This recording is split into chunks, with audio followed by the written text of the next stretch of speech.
So Mathsbuddies Corp plans to replace their machine in 10 years' time. Their current machine is rated 270,000 and depreciates at 17% per annum on a reducing balance.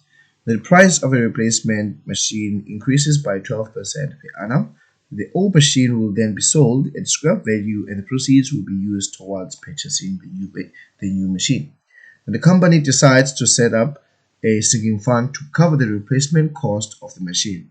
Now, payments are made into the sinking fund on a monthly basis. On a monthly basis.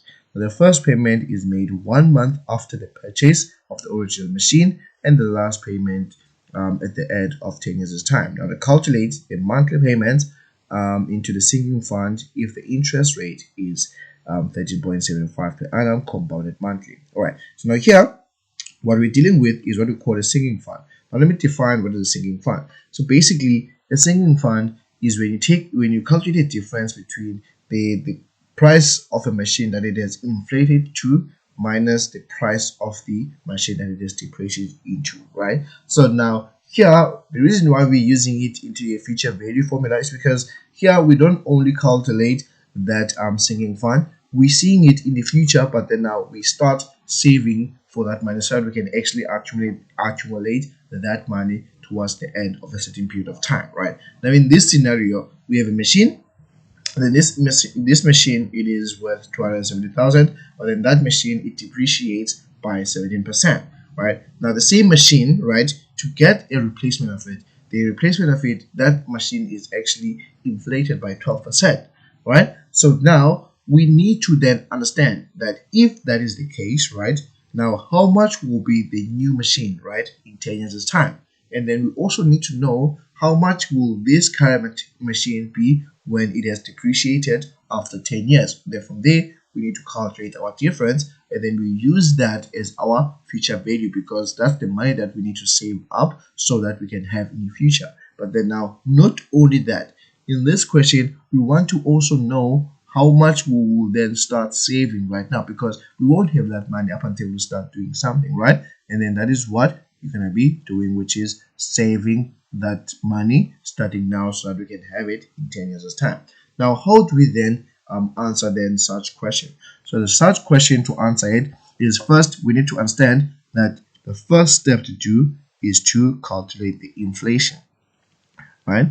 Now, to calculate the inflation, we will use the compound interest formula, right? Now remember, this hasn't changed. Everything that you see here, it hasn't changed. So now we want to know how much it will cost in the future. So here it means now the current value of the machine is 270,000, right? And then the interest here, it is 12%, right? Almost wrote 17% here, but remember this is depreciate, and then this increases by. So it means increases by is the inflation, depreciates, it is the depreciation. All right.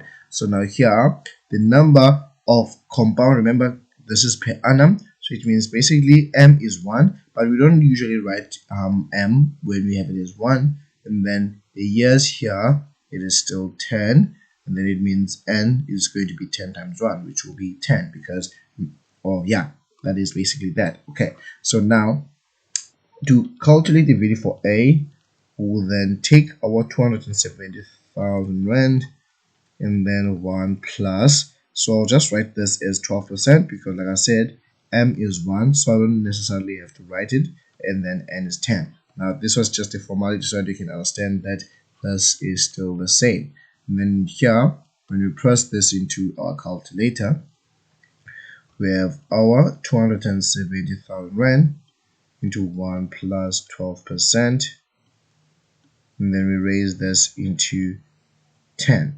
And then this becomes 838,000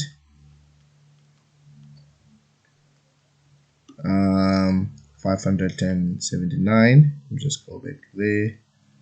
579, comma, let's see, comma 2 cents, right? So that's the money that it will grow into, and then from there we then calculate the depreciation. So depreciation Now the depreciation of this value will be a into p 1 minus I to the power of n. So we're going to be using exactly the same values, but it's just that we have a change of a formula. So okay, so let's go ahead and do that.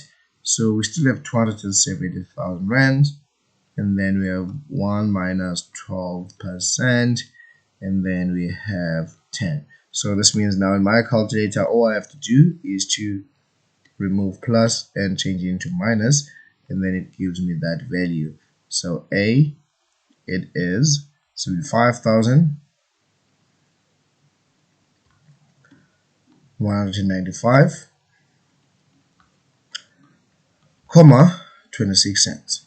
All right, now to get into the sinking fund. Now the sinking fund, right, will then be the inflation. I'm going to write it as inf minus depreciation. I'm going to write it as dep. So the inflation, it is 838,579,02 minus 75,195,26. So we're going to go there, and 838,579.02 minus 75,195.26, and that's what we get. So we get 383, comma 76. Now this is the amount that we'll need to then start saving up to, right? Because this is the sinking fund. So now to actually start planning right now for what we're going to be achieving in 10 years' time, we need to then apply a future value. So this then means now from here, we then say that this sinking fund, it becomes our future value because it's what we try to achieve in the future, right? And then from here, we see that the compound period is 12, and then the interest is 13.75%. Divide that by 12, and then the number of years, we do this for 10 years. And then when we calculate the number of savings, remember that they said that the first payment is made 1 month after the purchase of the original machine value, right? So which means now we didn't actually start doing that immediately. We started a month later, and then we started counting we started counting from a month later. So which means now n can simply be 10 times 12, right? Which means it's going to be 120, right? And now from here, we're calculating our x. So we're going to do the same thing. F x into 1 plus I n minus 1 over I. And then from there, we cross multiply. If you remember, if you haven't watched that, please make sure that you follow the order of these parts. That will help you. And then from here, we said we divide both sides. So therefore, when we do that, what are we dividing? Let me just write it here. We're dividing 1 plus I to the n minus 1. We do the same thing right here, minus 1. So this cancels with that, and therefore x becomes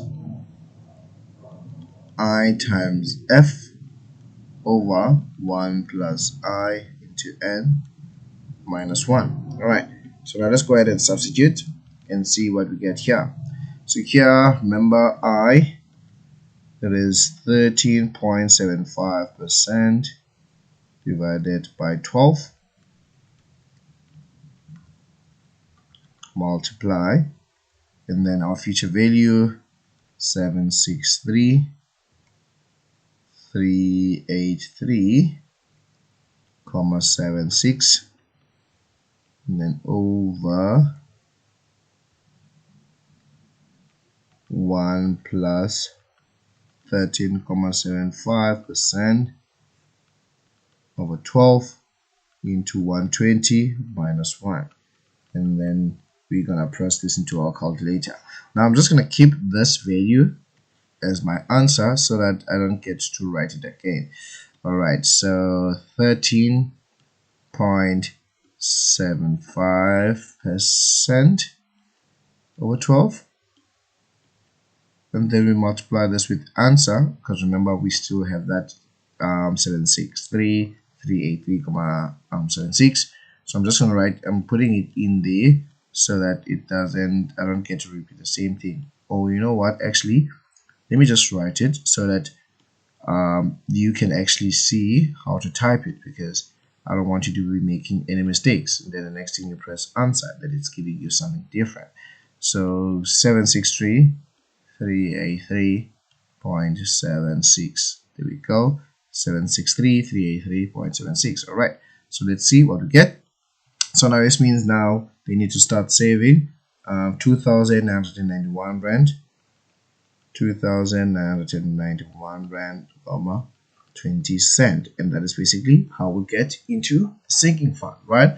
And this means now these people, as they buy that machine, right, they will then start saving a month later this amount, and then in 10 years' time, when they're selling that machine, they will take that money that they get, then they will add it with that 763,383.76 rand, and it will help them get the new model of that machine. And that is basically how we end with our singing fund. And I'll see you on to the next part. Cheers.